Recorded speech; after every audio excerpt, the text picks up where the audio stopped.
mate had one of these, and another friend recommended just getting one just for the wagon side of things because they were handy and I needed a daily. Didn't want to spend much, and this was on Gumtree, $500, no pictures.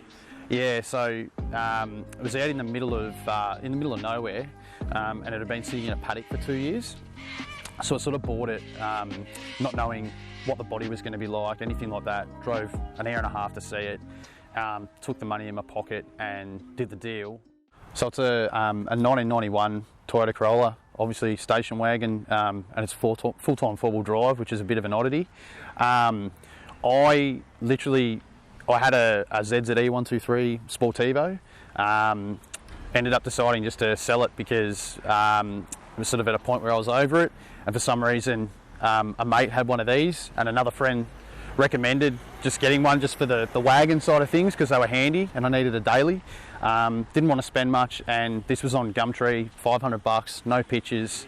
Yeah, so it was out in the middle of nowhere, and it had been sitting in a paddock for 2 years. So I sort of bought it, not knowing what the body was going to be like, anything like that. Drove an hour and a half to see it, took the money in my pocket and did the deal. It obviously didn't look like this. The paint was tired. The bonnet was completely stuffed, so I've replaced the bonnet just with a wreck.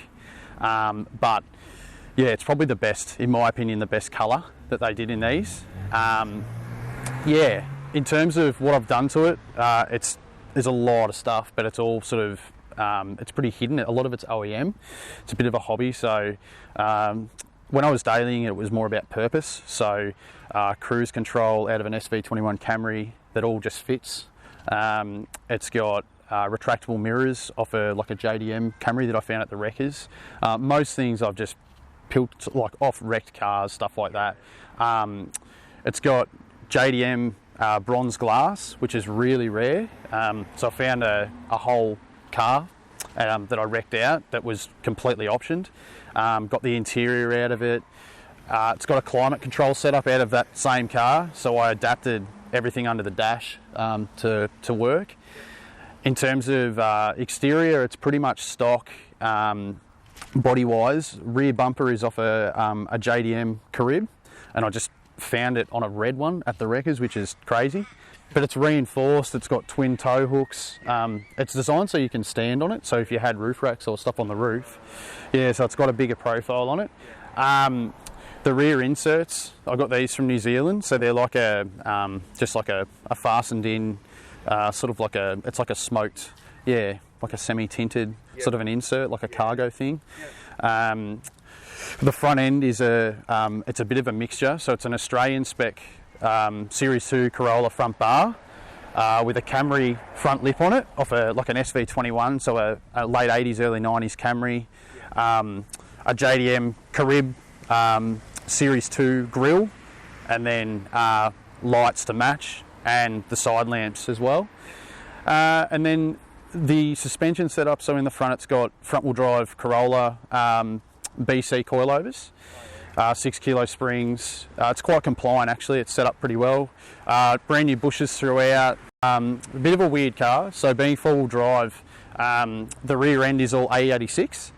So AE86 parts just bolt straight in. So it's running a Whiteline AE86 rear sway bar. I've got an adjustable panhard rod in it. It's got EL Falcon springs that have been cut down. But then I've got Coney red adjustable shockers that are from a 67 Camaro that I just found on Marketplace. Looked up the specs online and they were perfect, and it's really compliant. So I'm happy with that.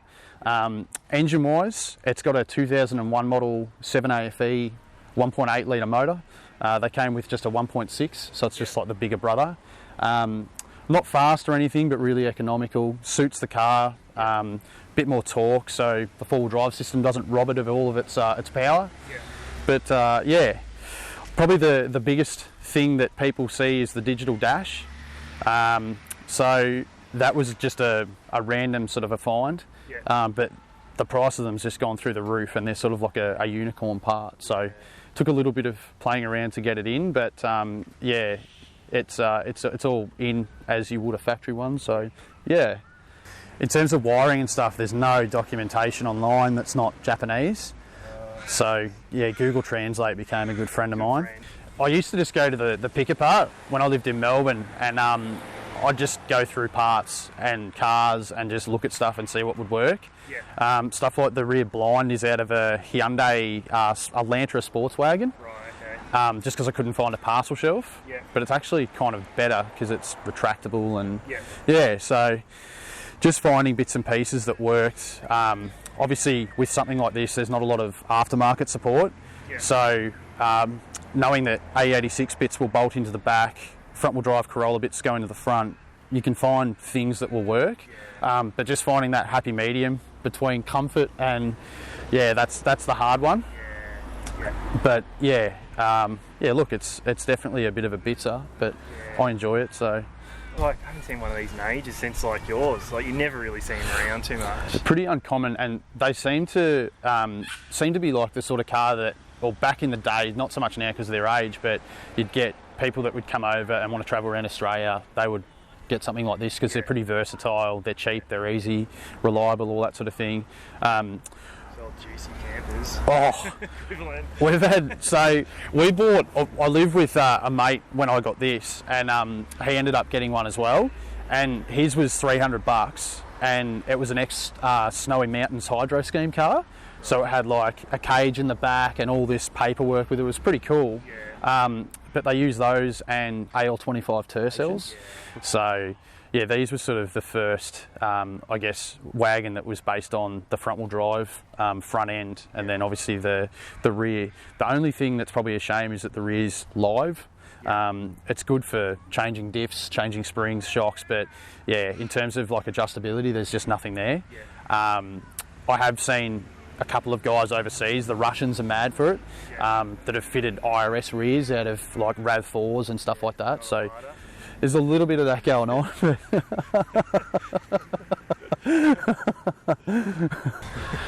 I'd like to eventually, I think, because it's not dailied anymore, when it was daily driven, I just changed the oil in it and just drove it. A little bit impractical with the ride height, but yeah, it's been really good to me. Like, I've done probably, I think I bought it at about 265,000, something like that, which is pretty reasonable for something like this.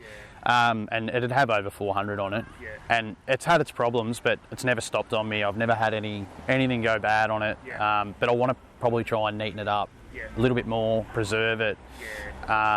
Looking into possibly turboing it, or putting another, like an NA motor in it. Not sure yet, but yeah, just something. So yeah. Happy days. So you ever sell it? It's funny, last week I had a guy, I got offered a swap for one with a 4AGZE in it. And I was a little bit tempted by the driveline, but the car, like in body and stuff, just, I don't think I could pass with it.